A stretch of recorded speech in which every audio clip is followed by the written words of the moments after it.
no es un planeta. Nos dice Guille, seguimos abiertos a recibir este tipo de material, a ver si más gente pudo grabar estas mismas luces 12 de enero. Esto es Barcelona. Dice Ricardo que son las luces sobre el Vallès Oriental. Sí, claro. Toda esa zona, si hubo más gente que pudo verlo, ponemos aquí las vías de contacto para ver si desde otro punto de vista, desde otra zona, pues zona se de ve Cataluña, todavía donde se conocen mejor. mucho estas historias de los años Sí, 70. claro. Pero fíjense qué casualidad, porque hay como casualidades, indicios, sincronías, diosidades, yo qué sé cómo llamarlo. Diosidades. Que este es hijo del que hizo la biografía de uno de los personajes más misteriosos de España, Jacques Veuve. Y ese Jacques Veuve era una persona que en una azotea, en un entorno muy parecido, ve unas luces muy parecidas de alguna manera en un inicio, ¿no? Es decir, y 60 años después, más o menos, o más, el hijo del escritor que fue cronista de eso vive algo parecido. Me parece maravilloso, intentaremos investigar. ¿Y qué pasa en Estados Unidos? A ver, esta es una filmación que ha salido esta misma semana, pero se grabó el 23 de diciembre, en plenas Navidades, muy cerca de Fort Lauderdale. Sí. Sabes que allí hay un aeropuerto. Además, pues fíjate, en ese aeropuerto Trump muchas veces su vuelo privado aterriza allí. Y te digo esto porque esto era un vuelo privado de la aerolínea Sargent.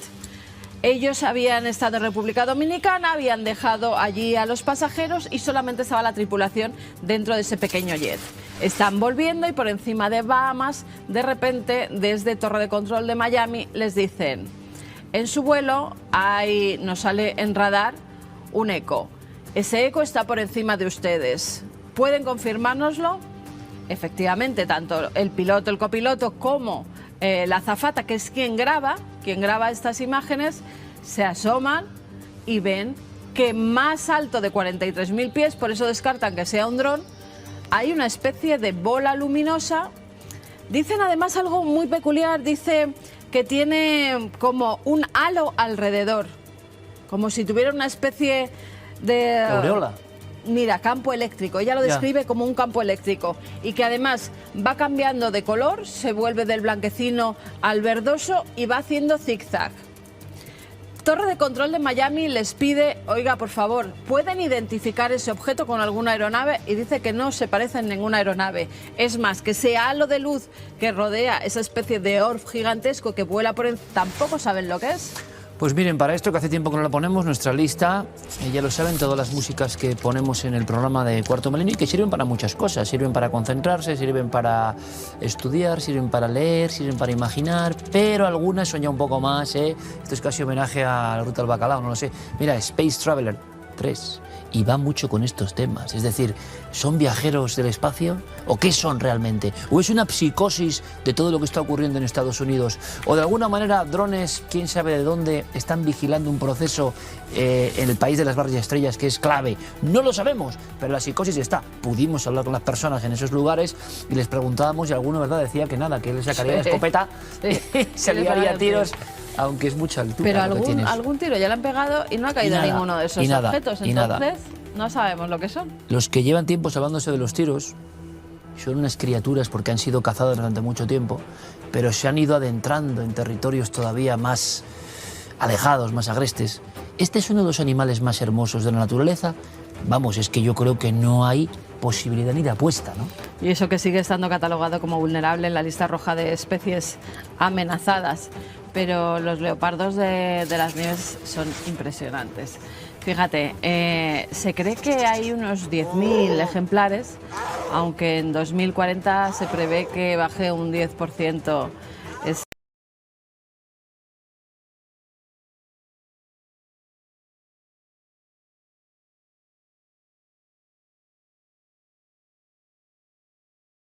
Esa tasa de animales. Lo que han grabado en el son más de los que pensaba que había. Sí, sí, pero porque los están cuidando, porque ahora están ya protegiéndolos precisamente para que no haya esas cazas furtivas por esa piel impresionante, preciosa que tienen. Esto es en el sur de Siberia, es la Reserva Natural Sayano-Shuhensky. están en las montañas de Sayana Occidental y precisamente en esta reserva hay una familia de estos leopardos de las nieves a los cuales tienen muy controlados, hasta con cámaras de seguridad. Esas cámaras de seguridad son las que ahora han podido grabar a algunos de estos ejemplares. Están en época de apareamiento. ¿Tú habías oído alguna vez a un leopardo con estos gritos chillidos? Vamos a escucharlos, porque esto sí que es música de la que anunciabas para nuestros oídos, ya verás.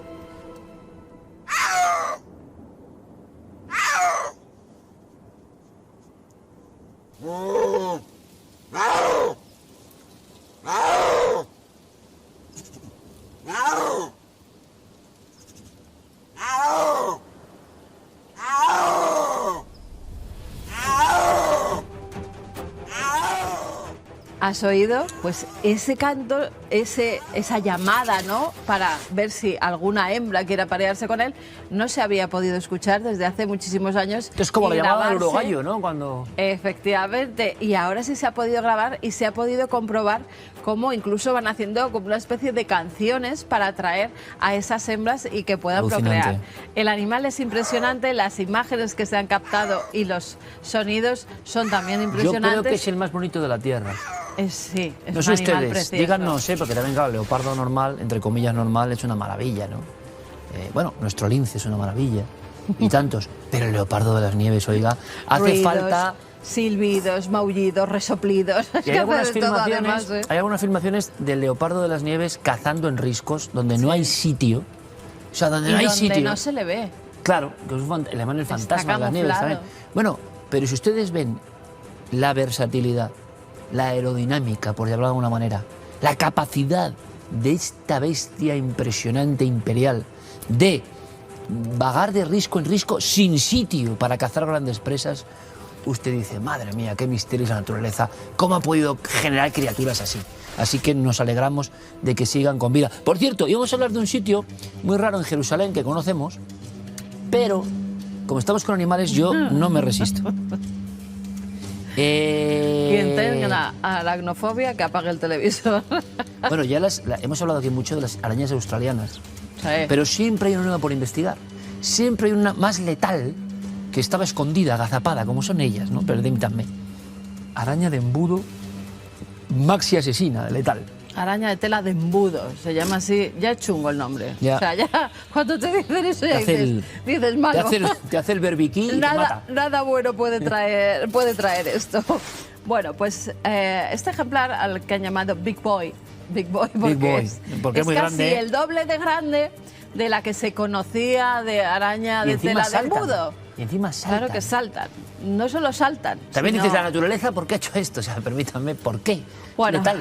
esto es en Sydney, no podía ser de otro modo. Es más grande y más venenosa que una de su familia que ya se conocía.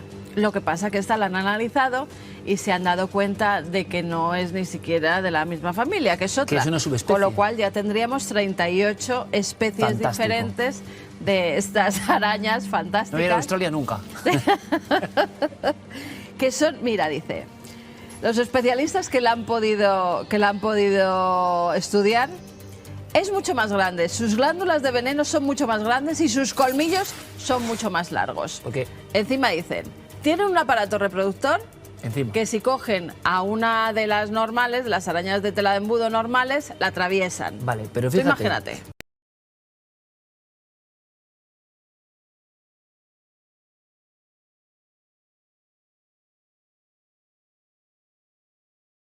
Pero vamos a ver. 9 centímetros. Claro, O sea, pero 9 centímetros, ¿qué el es asunto es el esto? siguiente. El asunto es el siguiente. Este arañón en tu cara, porque En tu pueden cara. estar en los dormitorios. Fantástico. O sea, tú imagínate. Pero vamos a ver.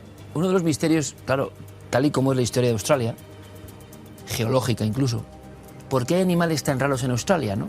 El kiwi, el equidna, el ornitorrinco, Porque, claro, su evolución fue diferente. Sí. Se quedaron en un limbo de la nada, ¿no? En una especie de isla del doctor Moreau.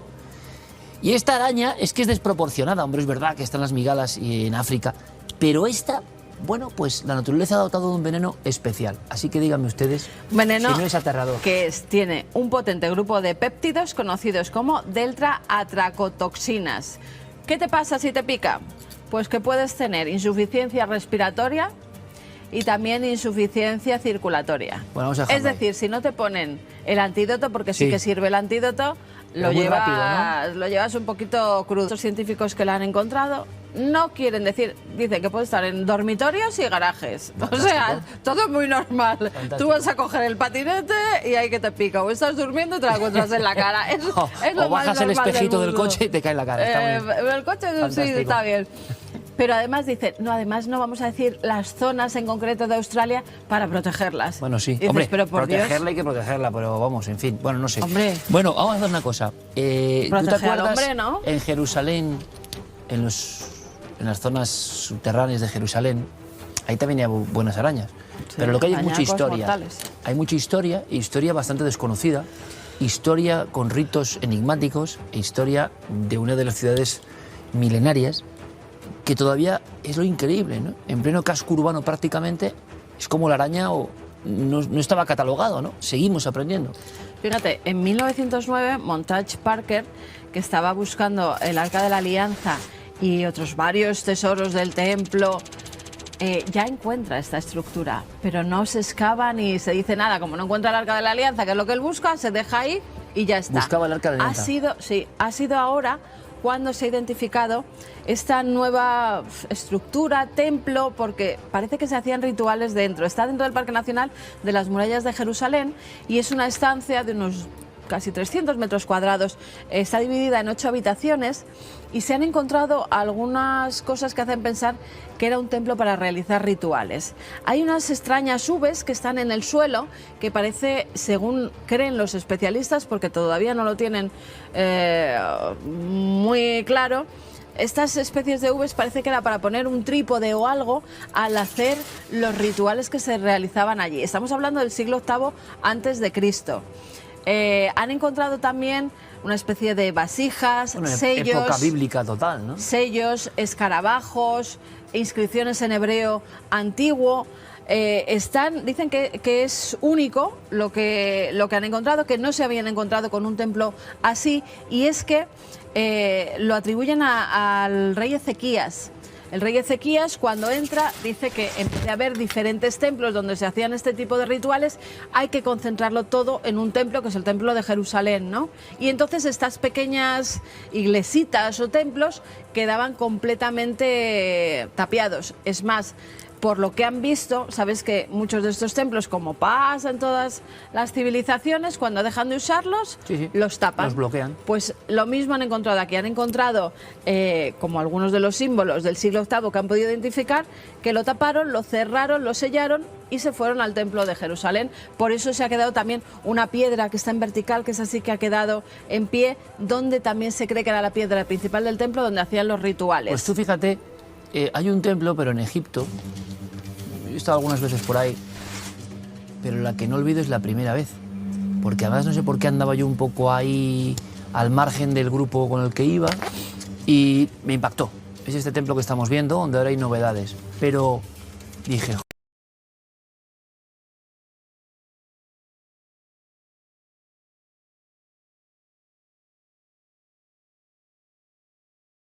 jolín, qué sensación más rara de este templo, en mitad del Valle de las Reinas, qué sensación más rara.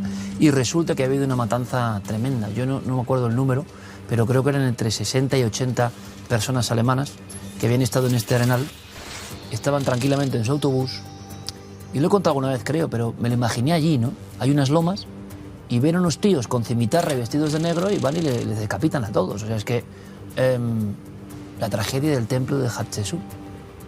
Y entonces uno se da cuenta o hila, su gestión, claro, pero joder, lo que ha pasado en este sitio y que parece que todavía planea por ahí, ¿no? Bueno, pues ahora en ese sitio, que es muy espectacular, novedades. Hatshepsut, la más importante dama de las nobles, quiero decir su nombre. ¿Por qué? Porque fue una de las 5 gobernantas mujeres que hubo en Egipto. Era hija de Tutmosis.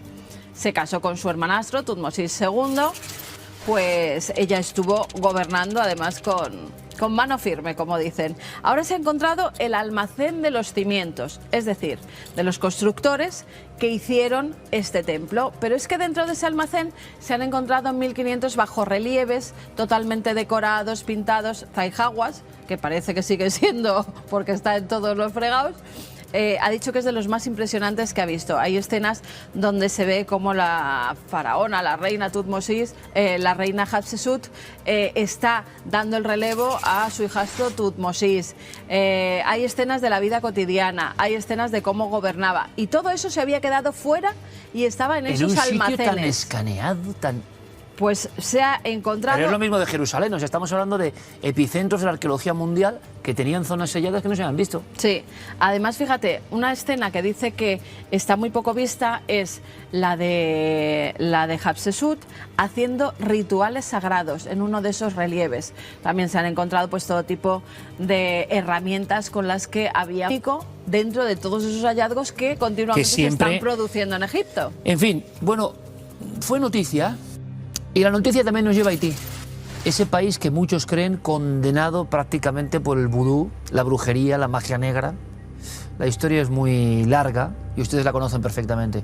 El lugar donde se descubre por parte de etnobotánicos de Harvard, como Wade Davis y el enigma zombie, que se está practicando ese envenenamiento, ese polvo extraído de las glándulas de un pez concreto, esa droga que te deja cataléptico, y que luego esas personas embrujadas, entre comillas, claro, es así, las desenterraban, se les daba por muertos, los médicos incluso firmaban el acta de defunción, y estos mismos brujos, que evidentemente eran gangs, eran dominadores de varias pandillas, de energúmenos como ellos, rescataban a esa gente, iban al cementerio, la sacaban, el caso de Clarivius Marcis, y los llevaban a sus plantaciones, como esclavos.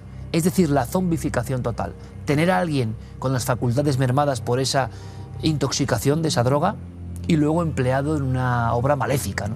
Claro, esto se conoce en el 81, pero ya había sospechas de que Haití, desde su independencia, tenía una potencia brutal en sus brujos negros, o llamados también Bokor. Bien, pues algunos dicen que de estos barros, estos lodos, ¿no? O al revés. Lo que ha ocurrido ahora son batallas mágicas, batallas, por supuesto, a machete, a disparos, llegando a ser un horror. Puerto Príncipe es el lugar más inestable del planeta Tierra, es un erial, y vamos a tener expertos que nos van a contar qué está pasando.